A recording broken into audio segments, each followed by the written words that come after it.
Hello guys, നമുക്കിന്ന് rosemary water എങ്ങനെ prepare ചെയ്യുന്നതെന്ന് നോക്കിയാലോ. അതിനുവേണ്ടി ഒരു പാത്രത്തിലേക്ക് 2 ഗ്ലാസ് വെള്ളം ഒഴിച്ചു, 2 ടേബിൾ സ്പൂണ് റോസ്മെരി ലീവ്സ് ഇട്ടു. അതിനിടെ ഒരു 1/4 ടേബിൾ സ്പൂണ് ഉലുവയും കൂടെ ഞാൻ ആഡ് ചെയ്യുന്നുണ്ട്. ഉലുവ ഓപ്ഷണലാണ്, നിങ്ങൾക്ക് ഇഷ്ടമുണ്ടെങ്കിൽ മാത്രം നിങ്ങൾ ആഡ് ചെയ്താൽ മതി. ഇത് നല്ലപോലെ ഒന്ന് ബോയിൽ ആവണം. ഒരു 2 to 3 മിനിറ്റ്സ് ബോയിലായാൽ മതി, കൂടുതൽ ബോയിലാക്കേണ്ട ആവശ്യമില്ല. ഈ റോസ്മെരി വാട്ടർ ഹെയർ ഗ്രോത്തിന് നല്ലൊരു റിസൾട്ട് തരുന്നുണ്ട്. എല്ലാവരും ഒന്ന് ട്രൈ ചെയ്ത് നോക്കുക. ഇതിന് കൂടുതൽ പണിയൊന്നും ഇല്ല. ഇത് നല്ലപോലെ ബോയിലായി. അതിനുശേഷം നമുക്ക് ഈ വെള്ളം ഒന്ന് തണുപ്പിക്കണം.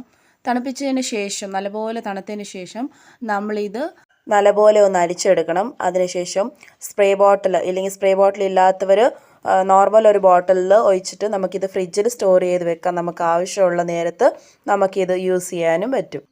അപ്പോൾ ഈ റോസ്മെരി വാട്ടർ എല്ലാവരും ഒന്ന് ട്രൈ ചെയ്ത് നോക്കണേ. Thank you for watching.